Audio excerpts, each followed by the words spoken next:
5 made you kind of hold your breath the way he went down. Yeah, it was right down in front of us, and his knee bent awkwardly. But he appears to be all right. He's at the 49-yard line, so a gain of 26 on the run. So a nice play to start this second half. You could tell Lester had been doing his scouting. Players fell over and over trying to bring him down, going up high. I mean, he weighs close to 220 pounds, and Lester went for the legs. Great tackle. Almost unfortunate there. That was kind of scary, but first down, Bearcats. 49-yard line as the Cats are up near midfield after one play. Rose, this time, hands it off to Stevie Thomas along the right side. Graham is there and drops him right at the line of scrimmage. They're all over the edge. As good as Virginia High's been at running between the tackles and every now and then getting to the edge, Graham is just as good defending the edge, as bad as Virginia High is defensively stopping there. Yes, yeah, they are. They're definitely opposites of each other. You know, we're attacking Graham pretty well up the middle. On offense, we're able to find some running lanes, but we're struggling with the outside running game. Why do you feel like that's happening? Speed. I mean, Graham has a lot more team speed than we do. It's hard to get to the outside against a team with the speed of Graham.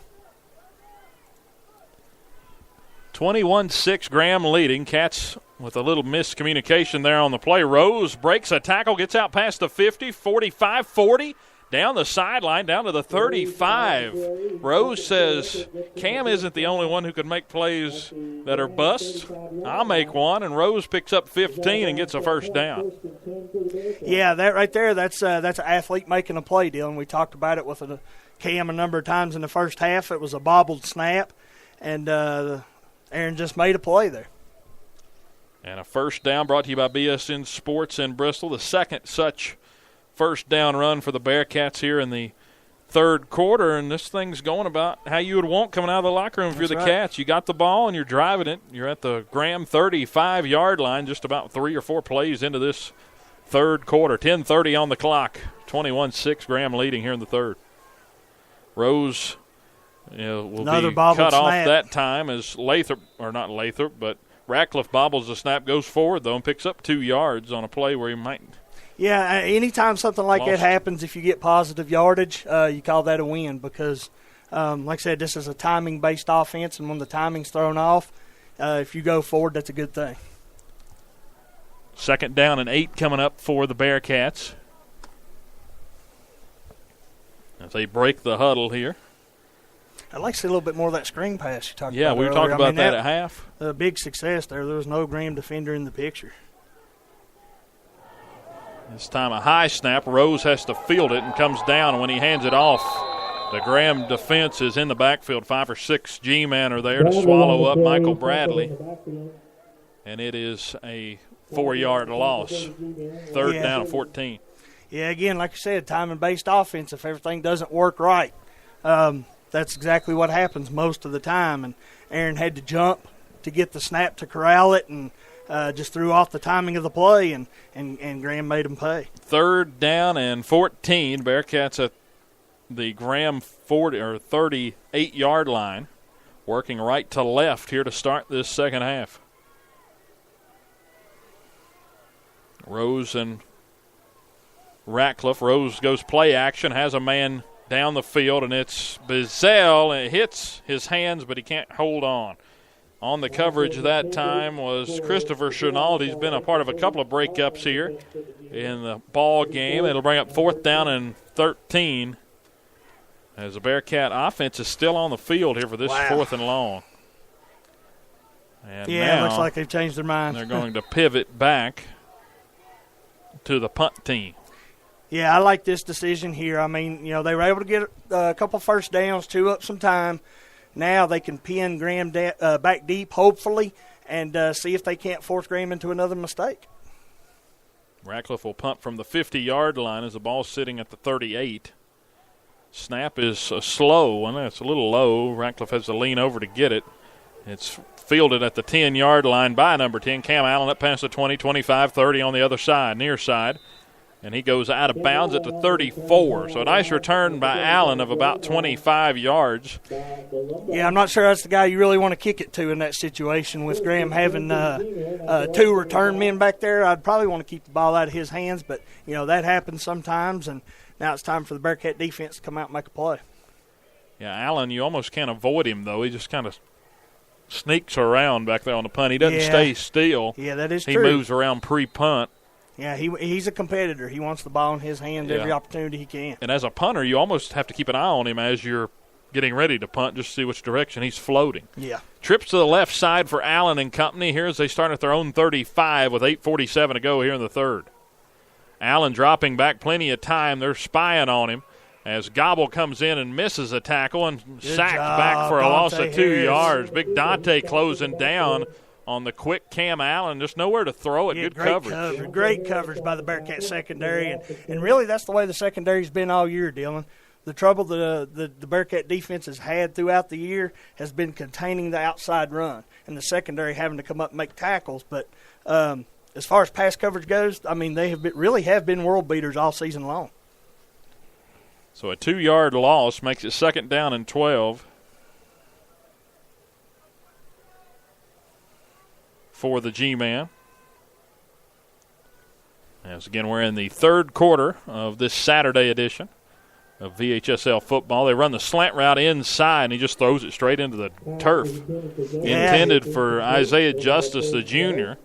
He had Justice open on that play. Actually, it looked like for a big gain, but Cam threw it at his feet, and Justice had no chance to make the catch. You have to think, too, from here on out, it's this defense's game to try to keep them in because this Bearcat offense this year, as many weapons as we do have, we're only averaging 22, 23 points a game coming in. Yeah, and like you said, though, we're definitely seeing more comfort out of this new offensive package, and hopefully the defense, got to be able to finish them, but the defense has to keep doing their part and keep containing the Graham offense. Third down and 12 as they will throw yet again. Plenty of time for Allen. He whips it across the middle, wide open to Lester, out past the 50 to the 40. He's got a blocker, 30, 25, 20, 10, 5, touchdown.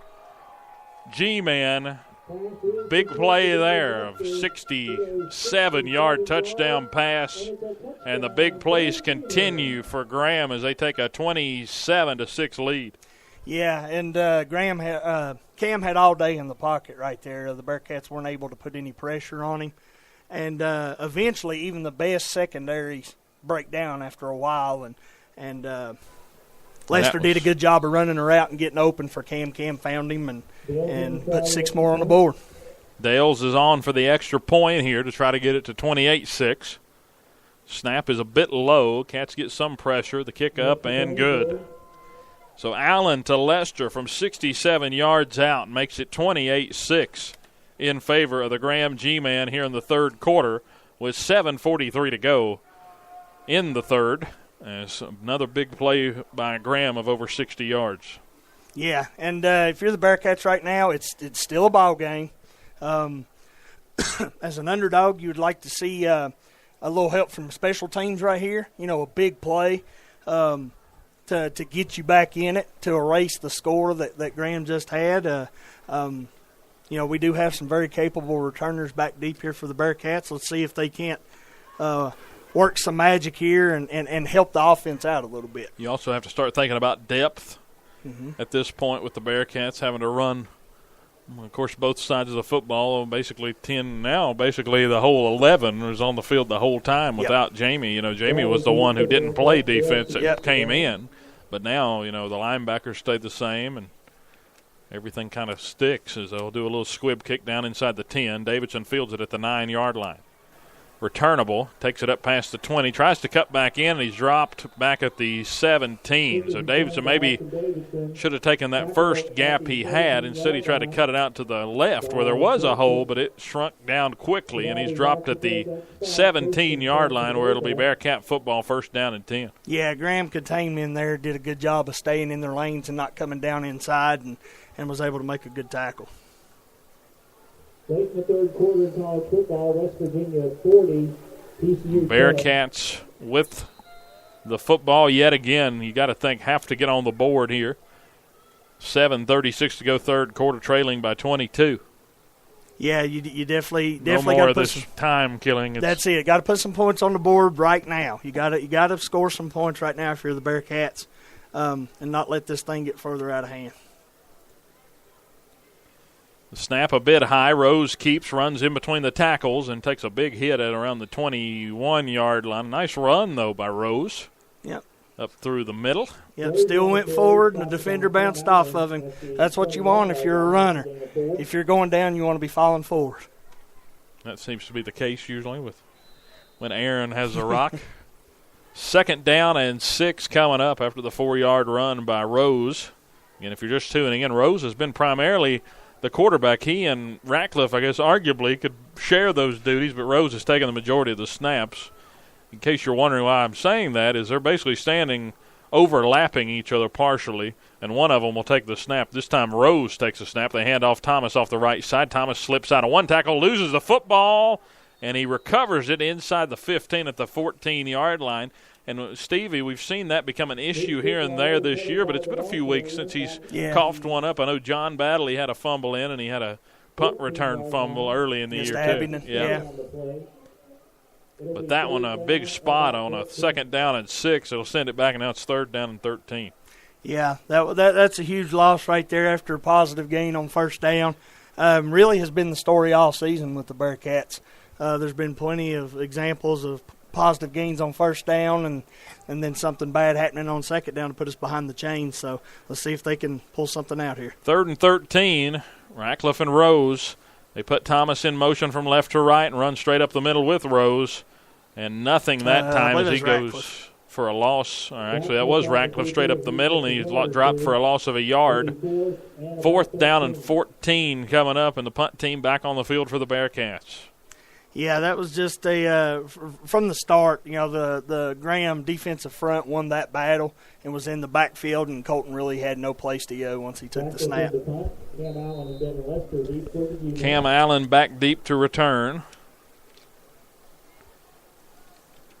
Also today, we've seen a lot of Veterans Day activities down on the field. We do, of course, thank our veterans on this day. November 11th is a punt.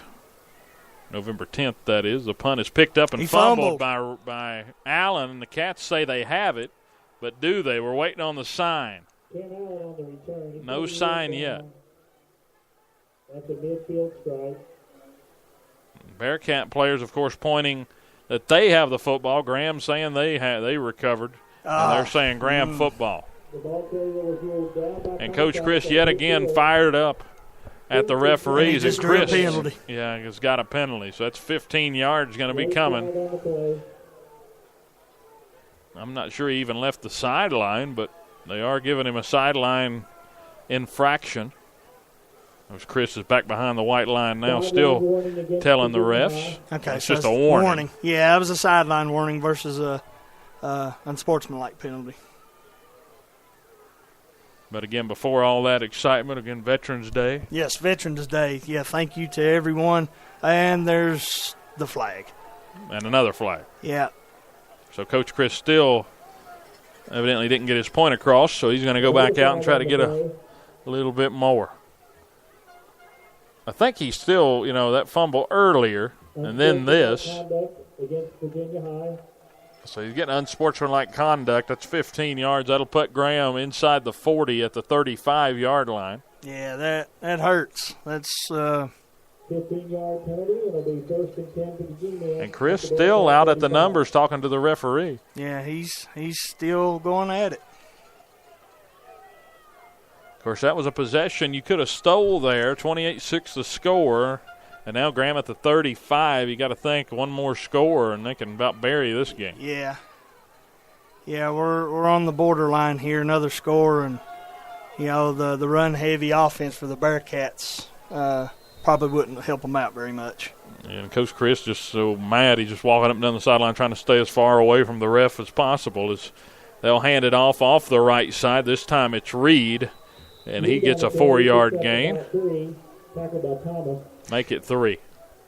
Yeah, good job by the Bearcat defense swarming right there after Reed made the initial defender miss. Good job to limit the gain. This game's had its chippy moments. You know, Stevie Thomas and Graham and basically Lester early in the game kind of got into it, and there was offsetting penalties. Yeah. And now Coach Christ on the fumble there that he thought the Cats had recovered. Evidently ruled down, though, as Cam Allen on the punt. Yeah,